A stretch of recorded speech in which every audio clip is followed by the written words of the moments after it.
तो मूवी के स्टार्ट में हम देखते हैं कि थोर की शिप के आगे एक काफी बड़ा स्पेसशिप आकर रुकता है और ये स्पेसशिप किसी और का नहीं बल्कि ग्रेट थैनोस का होता है। और थैनोस वहाँ पर अपनी एक पूरी टीम के साथ आया होता है और उसकी टीम का नाम ब्लैक ऑर्डर था। और जब थैनोस और उसकी टीम थोर की शिप में जाते हैं तो वहाँ जाकर वो थोर के सारे लोगों को मार डालते हैं। इसके बाद थैनोस लोकी के पास आता है उससे स्पेस स्टोन लेने के लिए, लेकिन तभी थैनोस वहाँ पर थोर को जान से मारने की धमकी देता है। लेकिन इसी बीच वहाँ पर हल्क भी आ जाता है और यहाँ पर हम उन दोनों के बीच हैंड टू हैंड काफी जबरदस्त फाइट देखते हैं। और मजे की बात तो ये है कि हल्क के पास सुपर ह्यूमन पावर है और साथ साथ थैनोस के अंदर भी सुपर ह्यूमन पावर्स पाई जाती हैं। और यहाँ पर हम उन दोनों की बड़ी तगड़े किस्म की और बड़ी अच्छी फाइट देखते हैं। स्टार्टिंग में तो लगभग दोनों ही एक दूसरे पर भारी पड़ रहे थे, लेकिन अब क्योंकि थैनोस हल्क से काफी ज्यादा पावरफुल था तो इसीलिए वो हल्क को वहीं पर हरा देता है। और जब हाइमडॉल को इस बात का रियलाइज होता है कि थैनोस के सामने कोई नहीं टिक सकता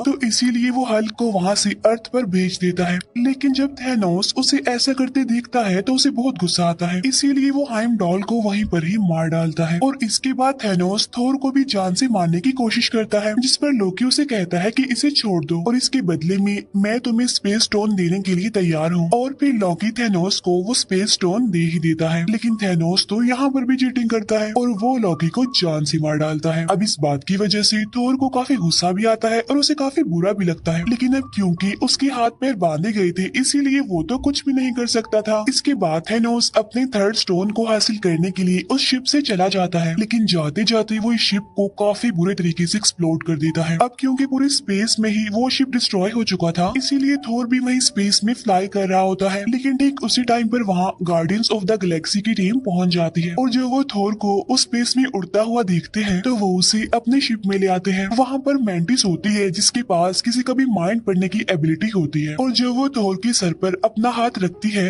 तो उससे पता चलता है कि ये काफी दुखी है, काफी पेन में है क्योंकि इसने बहुत सारे लोगों को खो दिया है। इसलिए इतनी ही देर में थोर की भी आंख खुल जाती है और यहाँ पर वो गार्डियंस ऑफ द गैलेक्सी को रिवील करता है कि थैनोस आ चुका है और अब वो इन्फिनिटी स्टोन्स के पीछे पड़ा हुआ है, जिसकी मदद से वो इस पूरी दुनिया को आधा आधा बांट सकता है। यहाँ पर थोर पीटर क्विल को अपनी हेल्प करने के लिए कहता है और वो कहता है कि अगर थैनोस के हाथों में सारे स्टोन्स लग गए तो वो पूरी ही दुनिया को डिस्ट्रॉय कर देगा, सब कुछ खत्म कर देगा। तो इसीलिए वो यहाँ पर अपनी दो टीम्स बना लेते हैं। एक टीम में तो थोर, रॉकेट और ग्रूट होते हैं, मीनवाइल दूसरी टीम में पीटर क्विल, गमोरा, नेबुला और ड्रैग्स हो जाते हैं। अब यहाँ पर थोर पीटर क्विल को कहता है कि जब तक मेरे पास मेरा हथियार यानी मेरा हैमर नहीं होगा तब तक मैं थैनोस का कुछ नहीं बिगाड़ सकता, तो इसीलिए उसे अपना हैमर लेने के लिए निडाविलियर जाना पड़ता है। दूसरी तरफ पीटर क्विल, गमोरा और नेबुला नोवेयर में पहुंच जाते हैं और ये वो जगह थी जहाँ पर दी कलेक्टर रहता था, क्योंकि कलेक्टर के पास ही थर्ड स्टोन यानी दी रियलिटी स्टोन था। इसके बाद हम देखते हैं कि हल्क को हाइमडॉल ने अर्थ पर भेज दिया था और जब वो अर्थ पर आता है तो वो न्यूयॉर्क सेंटर में आकर गिरता है, उस जगह पर जहाँ पर डॉक्टर स्ट्रेंज और वोंग थे। और जब हल्क उन दोनों को दिखता है तो बताता है कि थैनोस आ गया है और अब हमें कोई नहीं बचा सकता। तब उसे इतना घबराया हुआ देखकर डॉक्टर स्ट्रेंज भी घबरा जाते हैं। इसके बाद डॉक्टर स्ट्रेंज ब्रूस बैनर यानी हल्क के साथ टोनी स्टार्क यानी आयरन मैन से हेल्प मांगने जाता है। वहाँ पहुंचकर ये दोनों टोनी स्टार्क को बताते हैं कि थैनोस आ गया है और वो इन्फिनिटी स्टोन्स के पीछे पड़ गया है, जिसकी वजह से पूरे यूनिवर्स और अर्थ को खतरा है और अगर उसने ये सारे स्टोन्स हासिल कर लिए तो हमारा ये अर्थ खतरे में पड़ सकता है। अब यहाँ पर मैं आपको इन स्टोन्स के बारे में थोड़ी सी डिटेल्स बता देती हूँ। पहले नंबर पर आता है पावर स्टोन। इसके अंदर ये पावर होती है कि ये किसी भी इंसान की पावर को कम भी कर सकता है और ज्यादा भी कर सकता है। सेकंड नंबर पर आता है स्पेस स्टोन। इसके अंदर ये पावर होती है कि ये किसी भी चीज को एक जगह से दूसरी जगह ट्रांसफर कर सकता है इजीली, जैसा कि स्पेस में ऐसा होता रहता है। थर्ड नंबर पर है दी रियलिटी स्टोन। अब इस स्टोन के अंदर ये पावर होती है कि किसी भी रियलिटी को बदल सकता है। इट्स मीन आप क्लाइमेट को अपनी मर्जी के मुताबिक चेंज कर सकते हैं।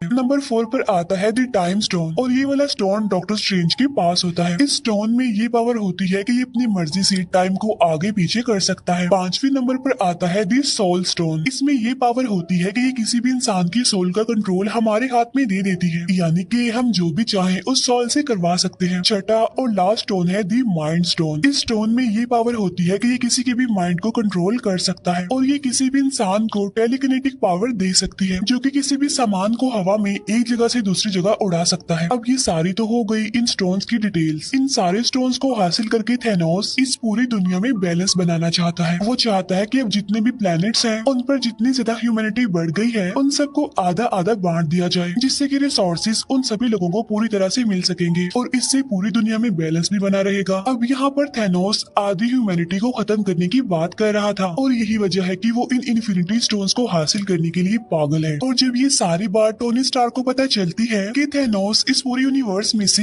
आधी पॉपुलेशन को खत्म करना चाहता है, तो वो सोचता है कि क्यों ना इन 6 स्टोन्स में से एक को डिस्ट्रॉय कर दिया जाए। तो इसीलिए वो डॉक्टर स्ट्रेंज को कहता है जो टाइम स्टोन आपके पास है क्यों ना हम उसे डिस्ट्रॉय कर दें, ताकि थैनोस कभी भी अपने इस मिशन में कामयाब ना हो सके। तब ये सुनकर डॉक्टर स्ट्रेंज कहते हैं कि मैं मरते दम तक इस टाइम स्टोन की प्रोटेक्शन करता रहूंगा, इसीलिए मैं कभी भी इसे डिस्ट्रॉय होने नहीं दूंगा। तब यहाँ पर वो सोचते हैं कि विजन के पास भी माइंड स्टोन है और अगर हम उस स्टोन को डिस्ट्रॉय कर दें तो थैनोस वो कभी भी नहीं कर पाएगा जो वो करना चाहता है। तो इसीलिए वो फौरन विजन से कांटेक्ट करने की कोशिश करते हैं। लेकिन यहाँ पर हमें पता चलता है कि विजन ने अपना ट्रांसपोर्टर बंद किया हुआ है, क्योंकि उधर एवेंजर्स की टीम 2 हिस्सों में बढ़ चुकी थी। एक टीम तो आयरन मैन के साथ थी जबकि दूसरी टीम कैप्टन अमेरिका के साथ थी और इसी वजह से वो लोग विजन से कांटेक्ट नहीं कर पाते। तभी वहाँ पर ब्रूस बैनर यानी हल्क टोनी स्टार्क को कहता है कि शायद कैप्टन अमेरिका को विजन के बारे में पता होगा, तो इसीलिए तुम उसे कॉल करके उसकी लोकेशन का पता करवाओ। जिस पर टोनी स्टार्क कहता है कि ना बिना मेरी तो उसे जरा भी नहीं बनती, मैं उससे बिल्कुल बात नहीं करता। जिस पर ब्रूस बैनर उसे कहता है कि लगता है तुम्हें अभी पता नहीं है कि हमारा पाला किससे पड़ने वाला है, चलो मेरी बात मानो और जल्दी से उसे कॉल करो। और तभी अचानक से उन्हें वहाँ पर किसी चीज की आवाज सुनाई देती है और जब ये लोग विंडो से बाहर देखते हैं तो वहाँ पर उन्हें बहुत ही बड़ा शिप न्यूयॉर्क पर आता हुआ दिखाई देता है। तब ये देखकर वो समझ जाते हैं कि ये मुसीबत हमारे सर पर आ चुकी है। अब इस स्पेसशिप के बारे में स्पाइडरमैन को भी पता चल जाता है और वो भी वहाँ उस शिप को देखते हुए अपनी स्कूल बस से निकलकर वहाँ से भाग जाता है और उस शिप के पीछे लग जाता है। और तभी हम देखते हैं कि उस शिप में से 2 लोग निकल कर आते हैं। उनमें से एक का नाम होता है इबोनी और एक का नाम होता है ऑब्सीडियन। इबोनी के पास टेलीकिनेटिक पावर्स होती हैं जो कि किसी भी चीज को बगैर टच किए एक जगह से दूसरी जगह उठा सकती है और फेंक सकती है। और जो ऑब्सीडियन होता है उसके अंदर बहुत सारे सुपर ह्यूमन पावर्स होती हैं। अब क्योंकि उन्होंने टाइम स्टोन को प्रोटेक्ट करना था तो इसीलिए उन लोगों के बीच यहाँ पर फाइट होती है। अब यहाँ पर बहुत इंटरेस्टिंग सीन हम देख पाते हैं जब टोनी स्टार्क अपना आयरन मैन मार्क 50 प्रेस करते ही पूरी तरह नैनो पार्टिकल्स के सूट में कन्वर्ट होते हुए दिखाया जाता है और वो एक ही बार में इबोनी की तरफ से किए गए वार को रोक लेता है। अब यहाँ पर भी उन लोगों के बहुत अच्छे अच्छे फाइट के सीन्स हमें देखने को मिलते हैं। अब क्योंकि इबोनी पावरफुल था, उसके पास टेलीकिनेटिक पावर्स थी,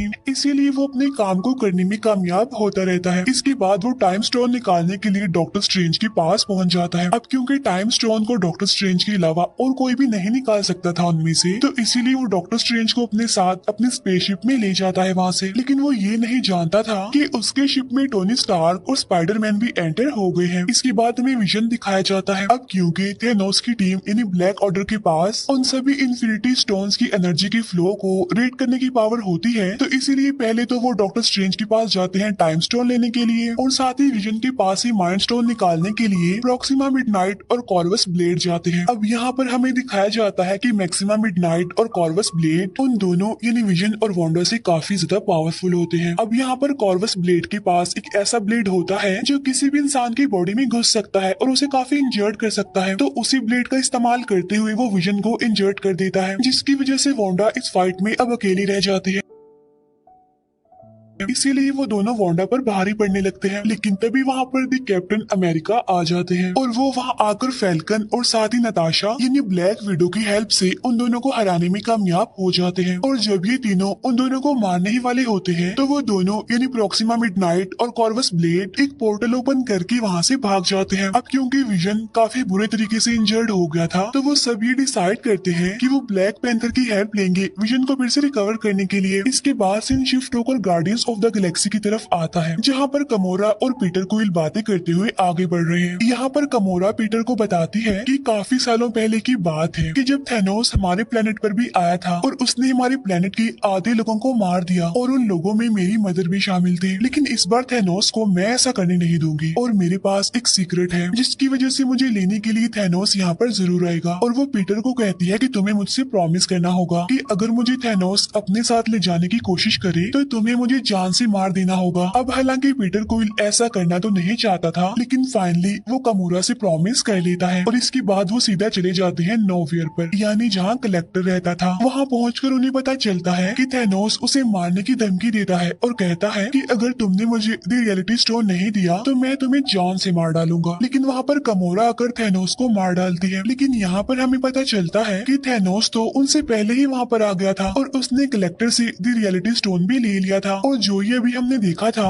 वो असल में थैनोस ने एक एक्स्ट्रा एंटिटी क्रिएट की थी सिर्फ कमोरा को अपने ट्रैप में फंसाने के लिए। जब पीटर क्विल को ये बात पता चलती है कि थैनोस कमोरा को अपने साथ ले जाने वाला है, तो वो कमोरा को अपनी गन से शूट करने की कोशिश करता है, लेकिन थैनोस उसकी गन में से बुलेट्स की बजाय बबल्स बना देता है। इसके बाद वो कमोरा को वहाँ से लेकर निकल जाता है। इसके बाद हमें उसी बड़ी सी स्पेसशिप का सीन दिखाया जाता है, यानी जो न्यूयॉर्क में आई थी, जहाँ पर इबोनी डॉक्टर स्ट्रेंज के साथ होता है। लेकिन अब क्योंकि उस स्पेसशिप में हमारे आयरन मैन और स्पाइडरमैन भी होते हैं, तो इसीलिए वो कुछ मुश्किलात का सामना करने के बाद डॉक्टर स्ट्रेंज को बचा ही लेते हैं। साथ साथ वो इबोनी को स्पेस में मरने के लिए छोड़ देते हैं। अब यहाँ पर उन लोगों के बीच डिस्कशन होने लगती है। अब यहाँ पर टोनी स्टार्क डॉक्टर स्ट्रेंज को कहते हैं कि मैं थैनोस को इस टाइम स्टोन के लिए अर्थ पर लाकर बहुत सारे लोगों को मरने नहीं दे सकता, और अगर वो ये टाइम स्टोन लेना चाहता है तो उससे लड़ने के लिए हमें उसे कहीं और बुलाना पड़ेगा। अब क्योंकि थैनोस टाइटन प्लेनेट से आया था, तो इसीलिए वो लोग टाइटन प्लेनेट पर जाकर थैनोस से लड़ने का डिसाइड करते हैं। इसके बाद हमें थैनोस और कमोरा दिखाए जाते हैं, जो कि दोनों वॉरमिर में होते हैं, जहाँ पर उनकी मुलाकात होती है रेड स्कल से। यहाँ पर हमें रेड स्कल सोल स्टोन का गेट कीपर दिखाया गया है। यहाँ पर थैनोस रेड स्कल से पूछता है कि सोल स्टोन को कैसे हासिल किया जाता है। तब रेड स्कल थैनोस को बताता है कि सोल स्टोन सारे स्टोन्स में से सबसे ज्यादा पावरफुल है, लेकिन इस स्टोन को हासिल करने के लिए हमें किसी को सेक्रीफाइस करना पड़ता है, क्योंकि वो एक सोल स्टोन है, इसीलिए सोल के बदले सोल, यानी सोल स्टोन को हासिल करने के लिए एक जान की कुर्बानी। और यहाँ पर थैनोस अपनी बेटी कमोरा को सेक्रीफाइस कर देता है और यहाँ पर अब उसके पास चौथा स्टोन यानी सोल स्टोन भी आ जाता है। इसके बाद हमें थोर, ग्रूट और रॉकेट दिखाए जाते हैं, जो कि एक ऐसे एरिया में पहुंचते हैं जहाँ पर छोटे लोग यानी बोने रहते हैं, क्योंकि बोने ही तो सबसे अच्छे वेपन्स बना सकते हैं। यहाँ पर हम ये जान पाते हैं कि जब उन बोनों ने थोर का वेपन यानी हथौड़ा बनाया था, तो थैनोस ने उस जगह की सारी भट्टियों को भी डिस्ट्रॉय कर दिया था और साथ साथ उन सभी बोनों में से सिर्फ एक को ही वहीं पर जिंदा छोड़ दिया था। और जब थोर को ये बात पता चलती है, तो वो उनमें से एक बोने को उसकी हेल्प करने के लिए कहता है, जिस पर वो बोना कहता है कि सॉरी, मैं तुम्हारी हेल्प नहीं कर सकता, क्योंकि अगर मैंने ऐसा किया और थैनोस को पता चल गया तो वो मुझे और इस पूरे प्लेनेट को डिस्ट्रॉय कर देगा। लेकिन जब थोर उसे ये कहता है कि अगर मुझे मेरा हैमर मिल गया तो मैं थैनोस को जरूर हरा दूंगा,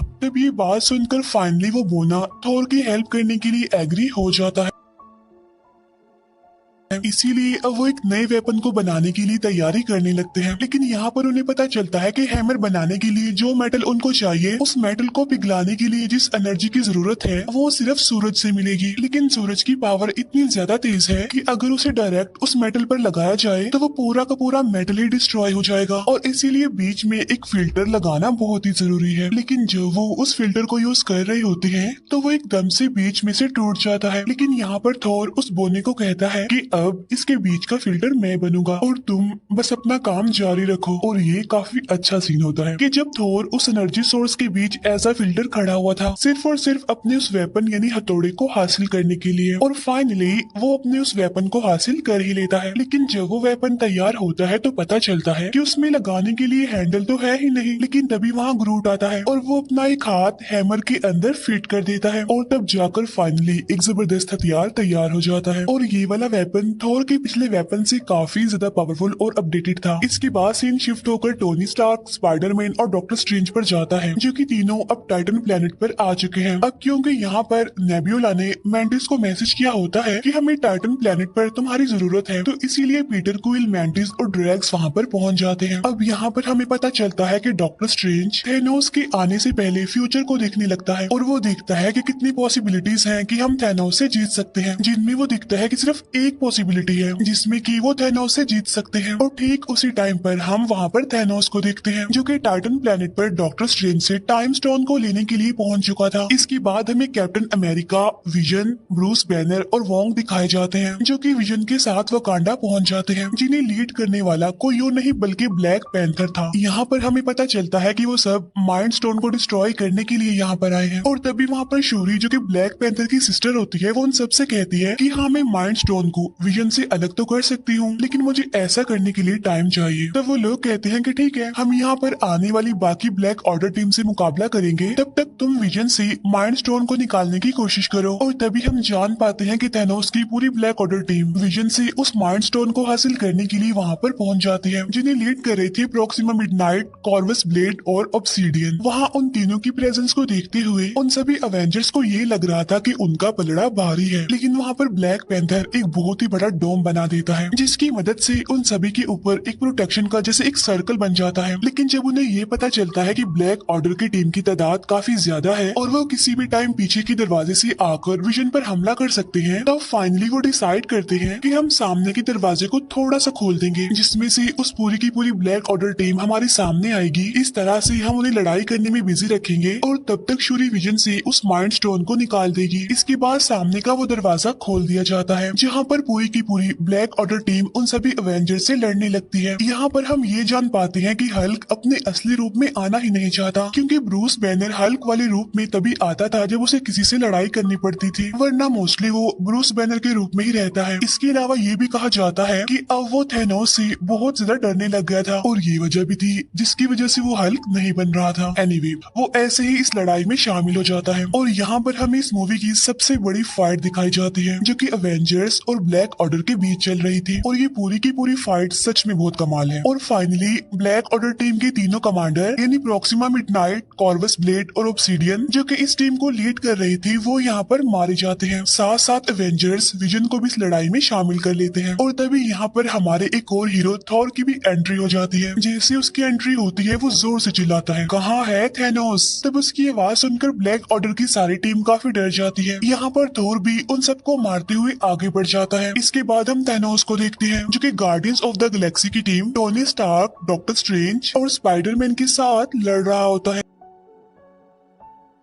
अब हालांकि वो लोग थैनोस को काबू करने और उसके हाथ से गोल्ड आर्मर निकालने की काफी कोशिश करते हैं, लेकिन थैनोस तो इतना ज्यादा पावरफुल होता है कि वो सभी को मारना शुरू कर देता है। किसी को भी वो अपने आगे टिकने नहीं दे रहा था। लेकिन इस फाइट के बीच एक टाइम ऐसा भी आता है जब वो पूरी टीम थैनोस को पकड़ ही लेती है और स्पाइडरमैन उसके हाथ से वो गोल्ड आर्मर निकालने की कोशिश करता है। लेकिन यहाँ पर पीटर क्वाइल एक काफी बड़ी गलती कर देता है। वो थैनोस के पास आकर उससे पूछता है कि तुमने गमोरा का क्या किया, और वो थैनोस के मुंह पर अपनी गन और पंच से मारना शुरू कर देता है, जिसकी वजह से थैनोस फिर से होश में आ जाता है और वो फिर से अपना गोल्ड आर्मर पहनकर उन सबको मारने लगता है, उन पर भारी पड़ने लगता है। अब यहाँ पर हम एक और बड़ी जबरदस्त फाइट देखते हैं जहाँ पर हमारे टोनी स्टार्क यानी आयरन मैन थैनोस से लड़ रहे होते हैं। अब आयरन मैन का ये सूट काफी पावरफुल था, इसीलिए उनके बीच एक जबरदस्त टेक्निकल फाइट चलने लगती है। अब हालांकि यहाँ पर थैनोस की बॉडी से खून का सिर्फ एक ड्रॉप निकलता है, लेकिन इस वजह से उसे इतना ज्यादा गुस्सा आ जाता है कि वो टोनी स्टार्क को उसी के ब्लेड से काफी इंजर्ड कर देता है और उसे जान से मारने लगता है। लेकिन तब डॉक्टर स्ट्रेंज थैनोस को कहता है कि तुम इसे मत मारो, तुम इसे छोड़ दो, और अगर तुम इसे छोड़ दोगे तो मैं टाइम स्टोन तुम्हें दे दूंगा। अब हालांकि यहाँ पर टोनी स्टार्क डॉक्टर स्ट्रेंज को ऐसा करने से मना करता है, लेकिन यहाँ पर टोनी स्टार्क यानी आयरन मैन की जान बचाने के लिए डॉक्टर स्ट्रेंज को ये सैक्रिफाइस करना ही पड़ता है और अपना टाइम स्टोन थैनोस को दे देता है। और जैसे ही थैनोस को उसका 5वां स्टोन मिलता है तो वो खुशी से दहाड़ने लगता है। इसके बाद वो स्पेस स्टोन को यूज करते हुए वहाँ से निकल जाता है और सीधा वहाँ से पहुँचता है अर्थ पर यानी वकांडा में, जहाँ पर पहले ही ब्लैक ऑर्डर और एवेंजर्स के बीच फाइट चल रही थी। उधर विजन और वांडा के बीच डिस्कशन चल रही होती है। यहाँ पर विजन वांडा को कहता है कि अगर थैनोस यहाँ पर आकर मुझे जान से मारकर माइंड स्टोन लेगा तब भी मैं मर जाऊंगा, और अगर तुम ये स्टोन निकाल दोगी तब भी मैं मर जाऊंगा, तो क्यों ना तुम ही स्टोन को निकाल कर मुझे आजादी दो। इसके बाद इस माइंड स्टोन को डिस्ट्रॉय कर दो, जिससे होगा ये कि थैनोस जो करना चाह रहा है वो उसमें नाकामयाब हो जाएगा। अब यहाँ पर वांडा ना चाहते हुए भी विजन के सर से वो माइंड स्टोन निकालने की कोशिश करती है और फाइनली वो उस माइंड स्टोन को निकालने में कामयाब भी हो जाती है। लेकिन जैसे ही वो उसे डिस्ट्रॉय करने लगती है तो वहाँ पर थैनोस आ जाता है, जो यहाँ पर आकर टाइम को रिवर्स करता है, यानी टाइम को पीछे कर देता है। यानी उस टाइम में जब वो माइंड स्टोन विजन के सर पर लगा हुआ था और वो विजन के सर से माइंड स्टोन ले लेता है और उसे अपने गोल्ड आर्मर में पहन लेता है। अब यहाँ पर थैनोस वो सारे स्टोन्स ले चुका था, लेकिन तभी वहाँ पर थोर आ जाता है और वो अपने हैमर को थैनोस पर दे मारता है। लेकिन यहाँ पर थैनोस थोर से कहता है कि थोर, तुमने गलती कर दी, तुम्हें इस हैमर को मेरे सर पर मारना चाहिए था। और तभी यहाँ पर थैनोस